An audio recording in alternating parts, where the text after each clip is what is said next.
ഷഹീദ് ഫൈസൽ കൊല ചെയ്യപ്പെട്ട കൊടിഞ്ഞിയിൽ 99% മുസ്ലിമീങ്ങളാണ്.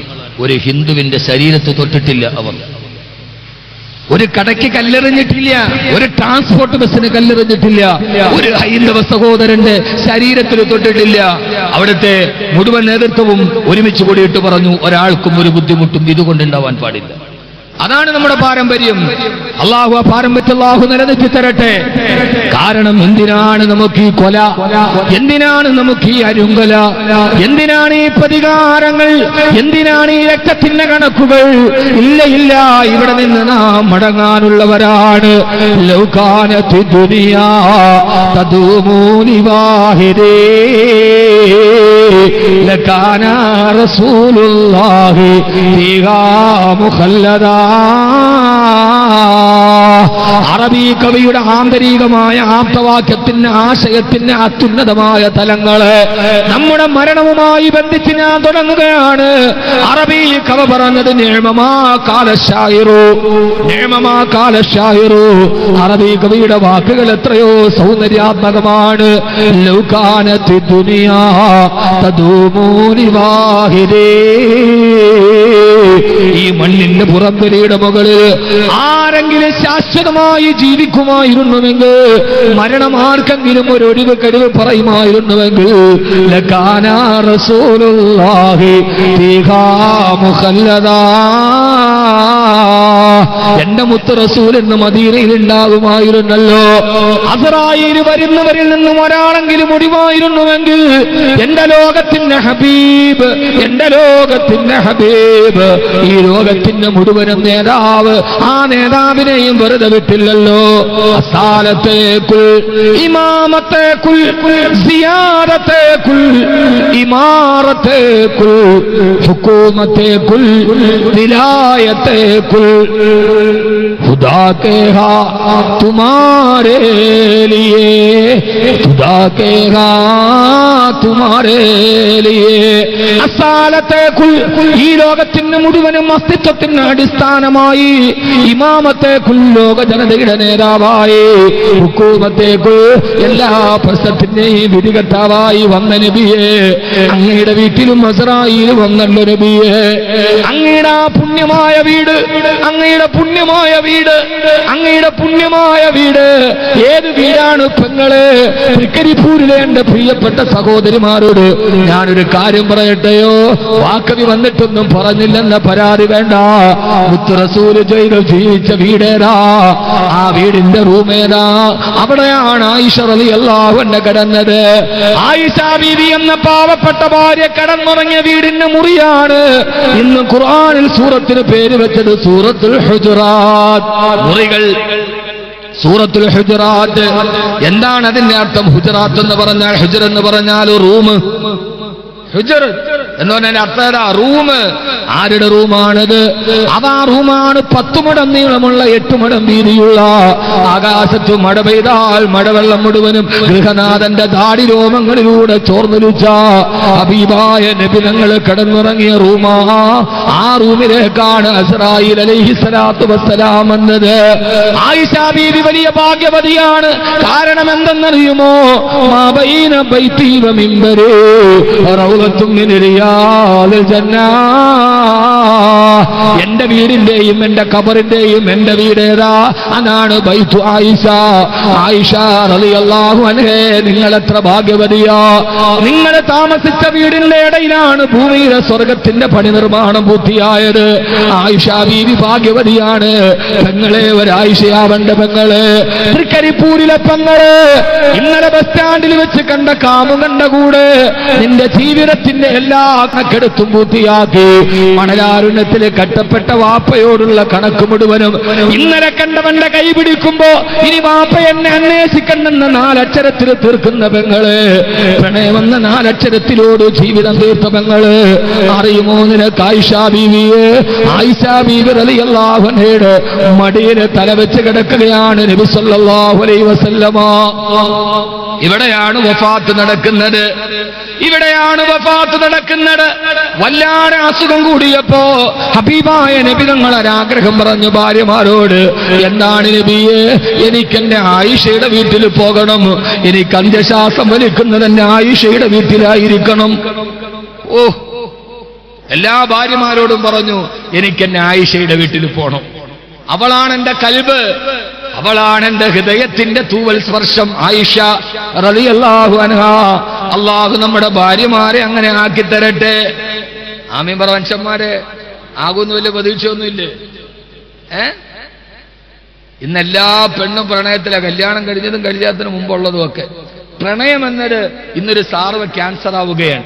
ഞാൻ പ്രണയത്തെ നിരാകരിക്കുന്നില്ല, കാരണം അള്ളാഹുവിന്റെ റസൂലിന്റെ കാലഘട്ടം മുതലേ പ്രണയമുണ്ട്. അല്ലേ ഉസ്താദ്? ഹബീബായ നബി തങ്ങളുടെ കാലത്ത് പോലും പ്രണയമുണ്ടായിട്ടുണ്ട്, ഉറപ്പാണ്.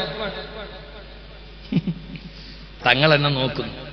ഇമാം ബുഖാരി റളിയല്ലാഹു അൻഹുവിന്റെ ആദ്യത്തെ ഹദീസ് പ്രണയത്തെ കുറിച്ചാണ്. അല്ലേ ഉദവി? ഖുർആൻ എല്ലാവർക്കും വലിയ സന്തോഷം, ഇങ്ങനെ വേണം പാളു പറയാൻ. ഇമാമുനാ ബുഖാരി റളിയല്ലാഹു അൻഹുവിന്റെ ആദ്യത്തെ ഹദീസ് പ്രണയത്തെ കുറിച്ചാ. ഇന്നമൽ അഅ്മാലു ബിന്നിയാത് വ ഇന്നമാ ലികുല്ലി ഇംരിഇൻ മാ നവാ ഫമൻ കാനത് ഹിജ്റതുഹു ഇലല്ലാഹി വറസൂലിഹി ഫഹിജ്റതുഹു ഇലല്ലാഹി വറസൂലിഹി വമൻ കാനത് ഹിജ്റതുഹു ഇലദ്ദുനിയാ യുസിബുഹാ അവ ഇംറഅതൻ യൻകിഹുഹാ ഫഹിജ്റതുഹു ഇലാ മാ ഹാജറ ഇലൈഹി. നബി തങ്ങൾ മദീനയിലേക്ക് പോയ സംഘത്തിലൊരു പെണ്ണുണ്ടായിരുന്നു. ആ പെണ്ണിന്റെ കാമുകൻ തന്റെ കാമുകയെ വിട്ട് പിരിഞ്ഞിരിക്കാൻ കഴിയാതെ ഇതിരക്ക് പോയ സംഘത്തിന്റെ കൂടെ കൂടി കാമുകിയോടുള്ള പ്രേമം കാരണത്താൽ വടിയാത്തയിലാണ് മുത്തുനബി പറഞ്ഞത് സല്ലല്ലാഹു അലൈഹി വസല്ലം, അല്ലാഹുവിന്റെ തൃപ്തിക്ക് ഹിജ്റ വന്നവന് അതിന്റെ പ്രതിഫലമുണ്ട്, തന്റെ കാമുകയെ പരിണയിക്കാൻ വന്നവൻ അതിന്റെ പ്രതിഫലവുമുണ്ട്. പ്രണയം എക്കാലത്ത് ഉണ്ടായിട്ടുണ്ട്. ലൈല മജ്നൂൻ, ലൈല എന്ന കറുകറുമ്പി പെണ്ണ്, ലൈല എന്ന കറുകറുത്ത പെണ്ണ്. ലൈല കറുമ്പിയാണ് ചരിത്രത്തിലെ ലൈല, എന്നാൽ കറുപ്പിനാണ് സൗന്ദര്യം കൂടുതൽ.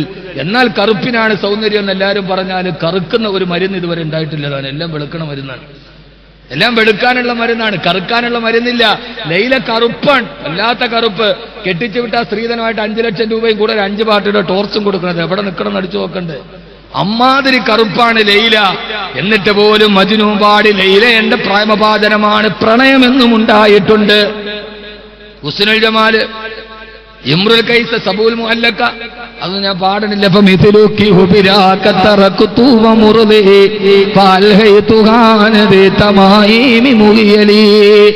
എല്ലാ കാലത്തും പ്രണയമുണ്ടായിട്ടുണ്ട് സഹോദരിമാരെ. പക്ഷേ ഞാൻ പറയാ, ഇന്നലെ കണ്ട കാമുകനെ പ്രണയിക്കാനല്ല, ഞാനൊരു പ്രണയിതാവിനെ പറഞ്ഞു തരട്ടെയോ? അതാരുമല്ല, മലക്കുൽ മൗത്ത് അസ്റായീൽ അലൈഹിസ്സലാത്തു വസ്സലാം. മലക്കുൽ മൗത്ത് അസ്റായീലിനെ പ്രണയിക്കണം. അസ്റായീൽ നമ്മുടെ വീട്ടിൽ വരണം. ഒന്ന് വാതിലിൽ മുട്ടിയിട്ടൊരു കാമുകനെ ചോദിക്കണം, എന്റെ കൂടെ വരുന്നുവോ, എന്റെ കൂടെ വരുന്നുവോ? ഇത് പറയാനാണ് ഞാൻ ഇടയ്ക്ക് പ്രണയം പറഞ്ഞത്. വാതിൽ വന്ന് മുട്ടി ചോദിച്ചു, ഫാത്തിമ ആരാണെന്ന് നോക്ക്. വെളിയിൽ നോക്കിയപ്പോൾ കാബിലുൽ അർവാഹ് മലക്ക് അസ്റായീൽ അലൈഹിസ്സലാത്തു വസ്സലാം. മുത്ത് റസൂലിന്റെ വഫാത്ത് പറയാൻ തുടങ്ങാ. കുറച്ച് സമയം മാത്രമേ നമ്മുടെ മുമ്പിലുള്ളൂ. എന്നാൽ സഹോദര, അസ്റായീൽ വരില്ലേ? എന്റെ വീട്ടിലും വരില്ലേ? നിന്റെ വീട്ടിലും വരില്ലേ? മിനിങ്ങാൻ എന്റെ വീട്ടിൽ നിന്ന് ഞാൻ കൊല്ലത്തുള്ള എന്റെ വീട്ടിൽ നിന്ന് യാത്ര പറഞ്ഞിറങ്ങിയടാ.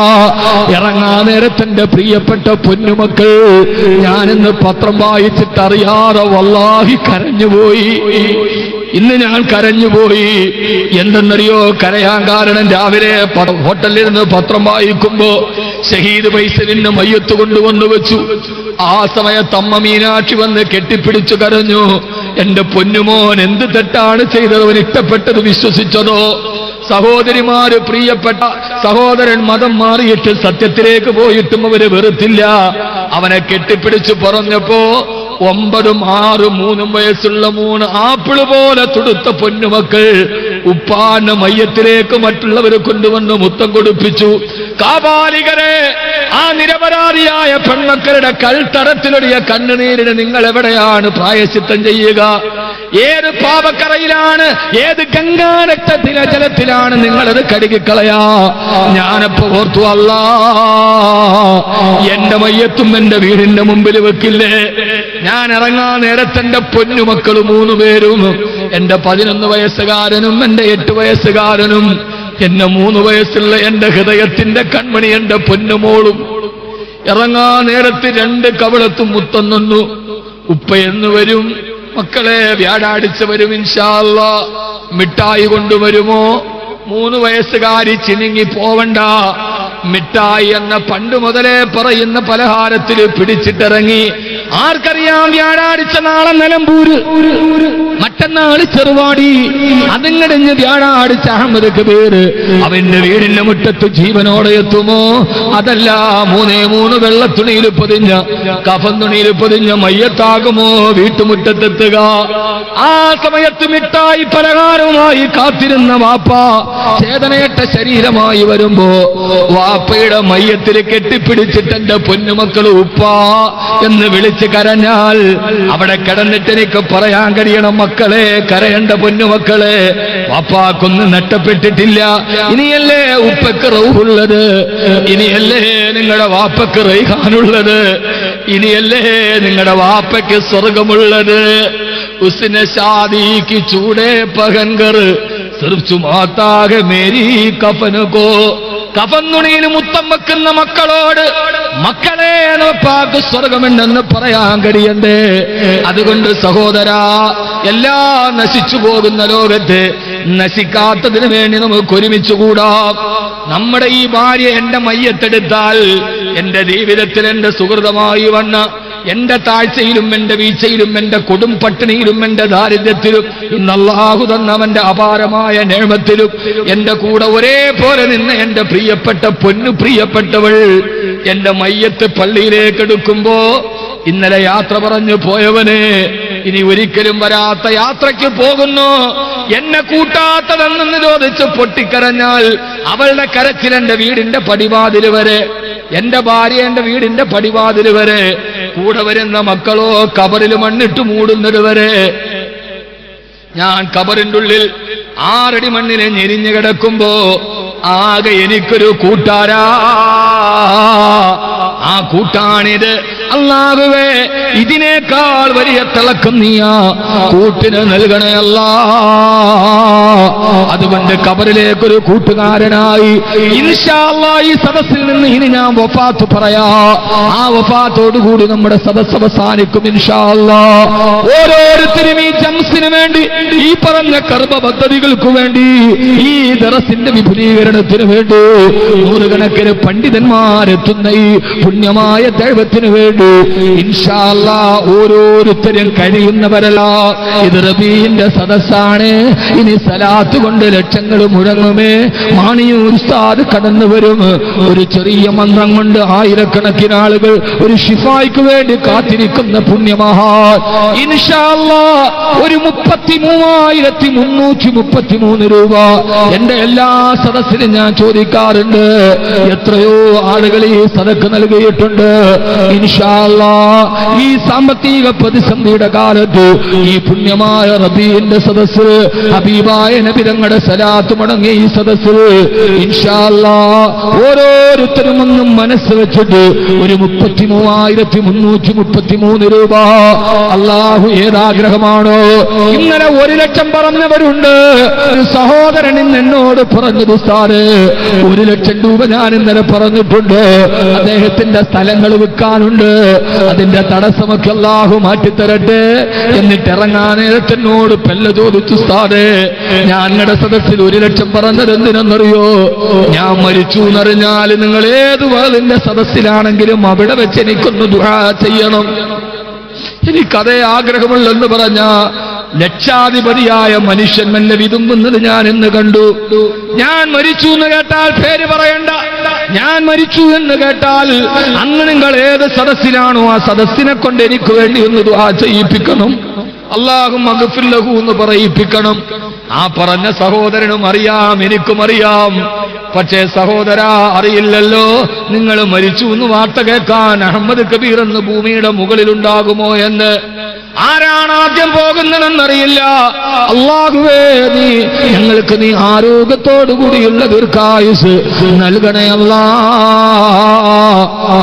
ഒരു സഹോദരി കണ്ടു, മരിക്കുമ്പോൾ പരിപൂർണമായി ഈമാൻ കിട്ടി മരിക്കാൻ ലാ ഇലാഹ ഇല്ലല്ലാഹ് ചൊല്ലാൻ ഒരു സ്വർണ്ണ ചെയിൻ, എത്ര കട്ടിയുള്ള ഒരു സ്വർണ്ണ ചെയിന. പെങ്ങളെ, മരിക്കുന്ന നേരത്ത് ഈമാൻ നൽകണേ അല്ലാ. അവരുടെ ആഗ്രഹം ഈ സ്വർണ്ണത്തിന് പകരം ലാ ഇലാഹ ഇല്ലല്ലാഹ്. മരിക്കുന്ന നേരം അസ്റായീൽ അലൈഹിസ്സലാത്തു വസ്സലാം എന്ന് റൂഹ് പിടിക്കുമ്പോ, അല്ലാഹുവേ, ഈ സ്വർണ്ണം കൈത്തണ്ടയിൽ കിടന്ന ഈ സ്വർണ്ണാഭരണം തന്ന പ്രിയപ്പെട്ട സഹോദരി പുഞ്ചിരിയോട് അസ്റായീലിനോട് സലാം പറഞ്ഞ് ലാ ഇലാഹ ഇല്ലല്ലാഹ് എന്ന് പറഞ്ഞിട്ട് പറയാ, നീ തൗഫീഖ് നൽകണേ അല്ലാ, നീ തൗഫീഖ് നൽകണേ അല്ലാ. ഒരു സ്വർണ്ണാഭരണം പെങ്ങളെ, ഒരു പവന്റെ സ്വർണ്ണമില്ലെങ്കിൽ ഒരു പവൻ എഴുതി കൊടുത്താൽ മതി, ഞാൻ ഒരു പവൻ കൊടുത്തേക്കാം, അല്ലെങ്കിൽ അരപ്പവൻ കൊടുത്തേക്കാം. ഇവിടെ നിൽക്കുന്നതിൽ നിന്ന് ഒരു സ്വർണ്ണവള, ഒരു സ്വർണ്ണമോതിരം ഈ വോളണ്ടിയേഴ്സിനെ പറഞ്ഞു വിടാണ്. മാണിയൂർ ഉസ്താദ് എത്തുന്നുണ്ട്, ഇൻഷാ അല്ലാഹ് നമുക്ക് ദുആ ചെയ്യാം. അല്ലാഹുവേ, കബൂലാക്കണേ അല്ലാ. സമയം ബറക്കത്താണ്. ഇത്ര നേരം ഞാൻ പിരിക്കാത്തതെന്ന് നീ സദസ്സ് ചിന്തിച്ചിട്ടുണ്ടാവാം, സംഘാടകര് ചിന്തിച്ചിട്ടുണ്ടാവാം. എന്റെ കൽബിൽ തോന്നിയ നേരം, ദുആ ഹിജാബത്തുണ്ടെന്ന് പറഞ്ഞ നേരം ബഹുമാനപ്പെട്ട മാണിയൂർ ഉസ്താദും എത്തി ഇൻഷാ അല്ലാഹ്. മനോജ് പട്ടേൽ ഇങ്ങനെയാണത്. മനോജ് പട്ടേൽ അദ്ദേഹം ബോംബെയിലാണ്. ശരീരം തളർന്നിട്ടുണ്ട്, കാല് തളർന്നിട്ടുണ്ട്. ലൈവായി യൂട്യൂബിലൂടെ ഈ വിനീതന്റെ പ്രസംഗം കേട്ടിട്ട് 25,000 രൂപ ഈ സദസ്സിലേക്ക് നൽകിയിട്ടുണ്ടല്ലാ.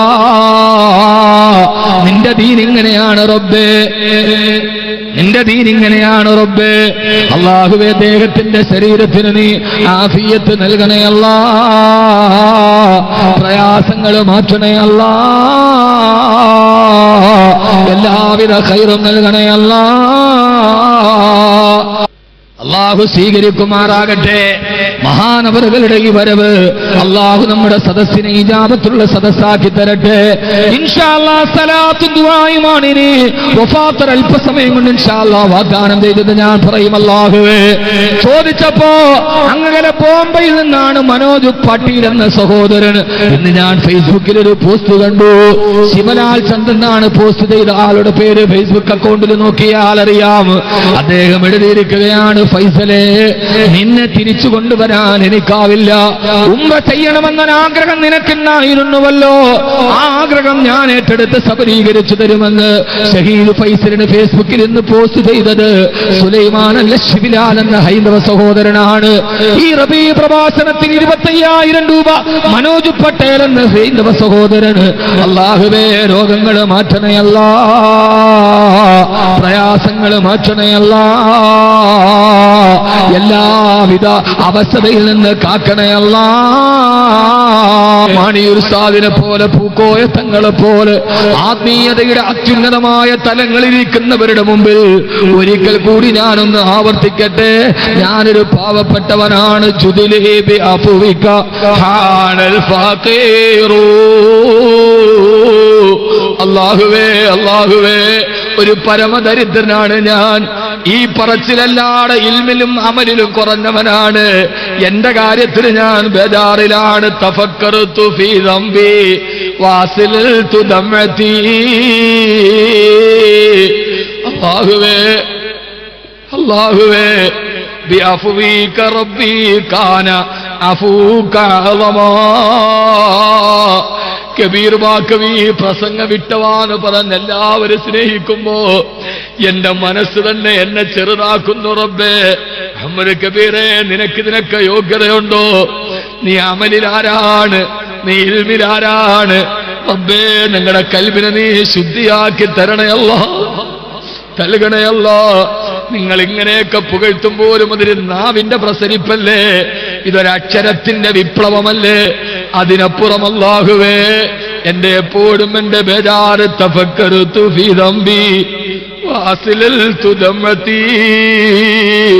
എന്റെ പാപക്കറയോത്തിട്ടാണ് എന്റെ കണ്ണുനീര് പൊടിച്ചത്.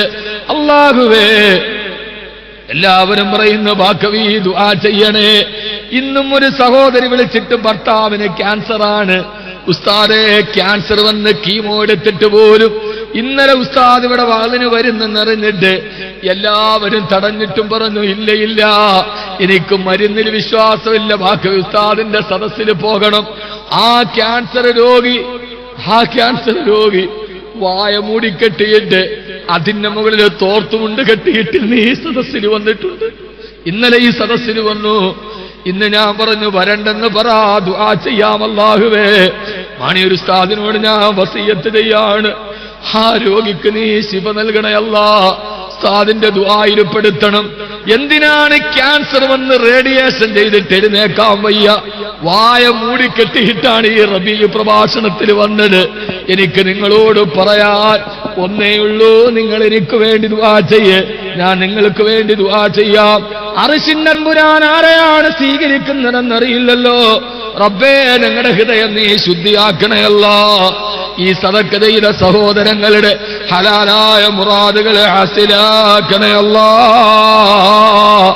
ഉംറ ചെയ്യാൻ ആഗ്രഹമുണ്ട്, ദുആ ചെയ്യാൻ. ഒരു സഹോദരിമാര് 2 സ്വർണ്ണാഭരണം റബ്ബേ റൗളയുടെ ചാരത്ത് നിന്ന് അസ്സലാത്തു വസ്സലാമു അലൈക യാ റസൂലല്ലാഹ് എന്ന് പറയാൻ അവരുടെ ഹൃദയത്തിന് നീ തൗഫീഖ് നൽകണേ അല്ലാഹ്. ഈ സ്വർണ്ണാഭരണത്തിന് പകരം റൗളയിലെത്തിക്കണേ അല്ലാഹ്. മദീനയാണ് ഞങ്ങളുടെ പ്രണയം, മദീന കോ ജായേ യേ ദിൽ ചാഹതാ ഹേ, മദീന കോ ജായേ യേ ദിൽ ചാഹതാ ഹേ. മദീനയിലെത്തണമാണ് ഹൃദയത്തിന്റെ ആഗ്രഹം.